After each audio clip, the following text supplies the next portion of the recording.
अगर कोई भी एग्जामिनेशन अलग अलग डेज पे हो रही है या फिर अलग अलग शिफ्ट्स में हो रही हैं, तो एक कॉमन कंसेप्ट सामने आता है, कॉमन टर्म सामने आता है जिसका यूज होता है रिजल्ट डिक्लेरेशन में, और उस टर्म का नाम है नॉर्मलाइजेशन। नॉर्मलाइजेशन जो है 2022-23 में भी सीयूईटी में यूज हुआ, यूजी के एग्जामिनेशन में। 2024 बेसिकली ऑफ लाइन मोड में था तो उसमें यूज नहीं किया गया, और 2025 में एक बार फिर से ये नॉर्मलाइजेशन यूज होगा। नॉर्मलाइजेशन आपके लिए बेनिफिशियल भी है, लेकिन यही नॉर्मलाइजेशन आपका गेम गड़बड़ा भी सकता है, क्योंकि अलग अलग शिफ्ट में अगर एग्जाम हो रहे हैं, अलग अलग दिन में एग्जाम हो रहे हैं, तो कौन सा पेपर टफ था, कौन सा पेपर इजी था, ये कौन डिसाइड करेगा? आपके हिसाब से तो आपका जो शिफ्ट में पेपर होगा जिस दिन होगा आपका सबसे टफ रहेगा, लेकिन एनटीए डिसाइड करता है कि ये कैसे किया जाएगा, इसका क्या प्रोसीजर होगा। 2022-23 के अगर बुलेटिन पे बात करें तो ऑफिशियली आप उस पीडीएफ को पढ़ सकते हैं, जहां पे एनटीए ने बताया था कि किस तरह से नॉर्मलाइजेशन होगा। लेकिन इस नॉर्मलाइजेशन में 3 टर्म सबसे इंपॉर्टेंट रहते हैं।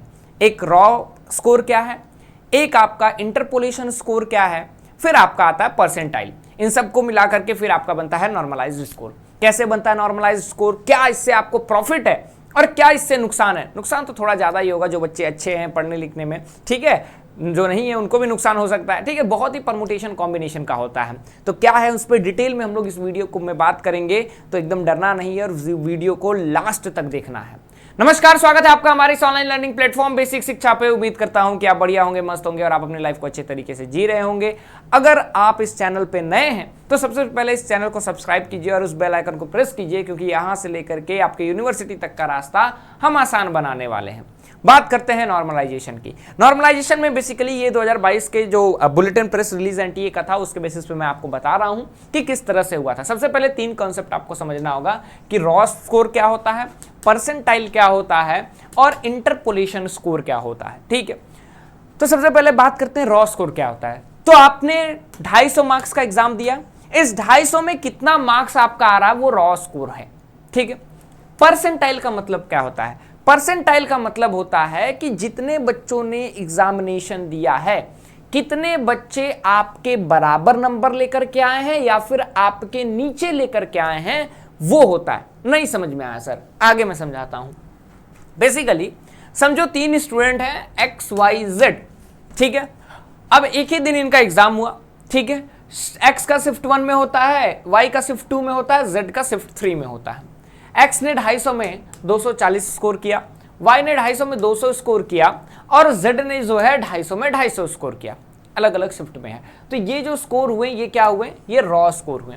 अब बात करेंगे, अब एनटीए जब आपके परसेंटाइल कोई सब्जेक्ट का, मान लो ये पॉलिटिकल साइंस का नंबर है, ठीक है।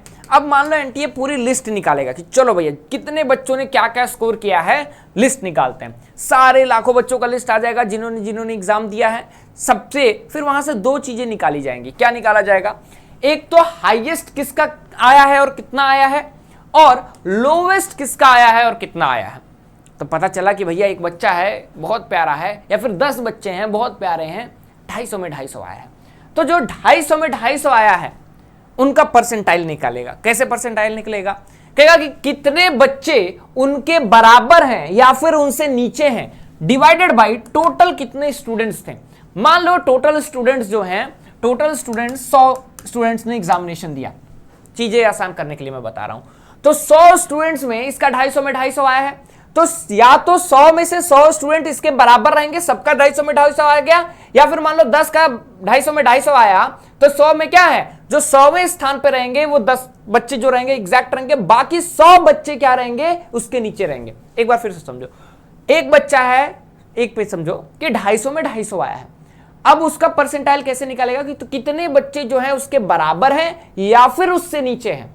तो पता चला भैया अगर उसका हाईएस्ट है तो सभी तो उसके नीचे हैं, और 100 बच्चों ने एग्जामिनेशन दिया है तो सभी उसके नीचे हो गए, और जिसका 250 में 250 और आया है तो वो भी उसके बराबर हो गया।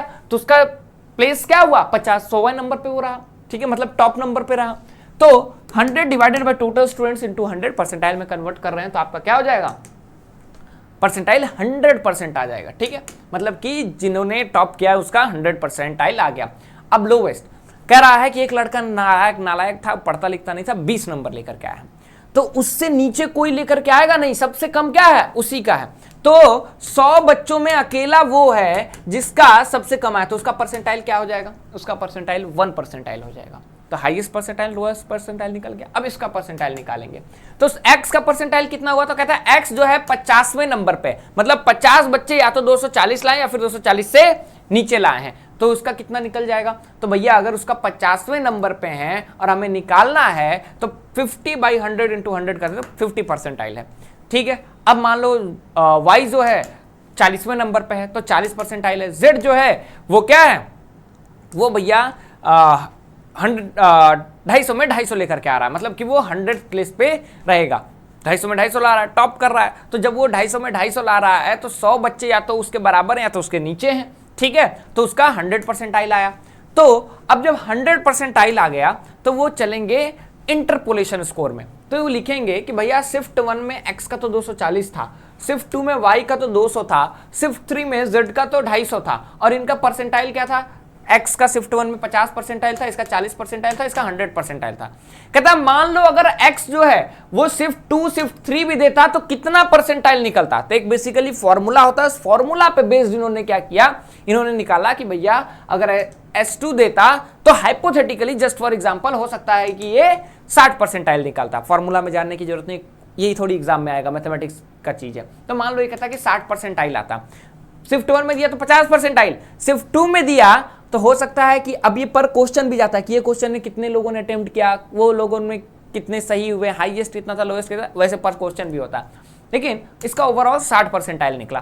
कहता ठीक है, शिफ्ट 3 में रहता तो बेचारा 40 परसेंटाइल है यार, तो कहीं प्रॉफिट हुआ कहीं घाटा भी इसको हो जाता।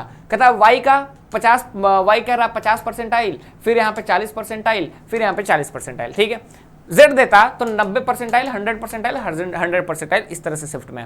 अब नॉर्मलाइजेशन कैसे होगा, तो कहता है कि अब एज्यूम करके हमने इंटरपोलेशन स्कोर बना दिया कि अगर ये बच्चा इस शिफ्ट में इस दिन एग्जामिनेशन देता तो इसका इतना आता। अब हम उसका एवरेज निकाल देंगे, जब एवरेज निकाल देंगे तो हमारा एवरेज क्या आएगा, नॉर्मलाइज्ड स्कोर आ जाएगा। यही नॉर्मलाइजेशन है।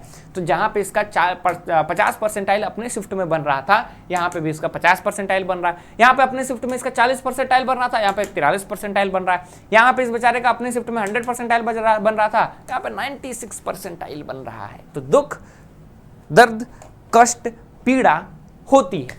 ठीक है, तो ये रहा नॉर्मलाइज्ड का आपका सिस्टम। ठीक है, ये नॉर्मलाइज्ड आपका होगा, इसीलिए मैं आपको बता रहा हूं कि पढ़ना लिखना चालू कर दो। क्या होगा क्या नहीं होगा सब जो है एनटीए बाबा के हाथ में है।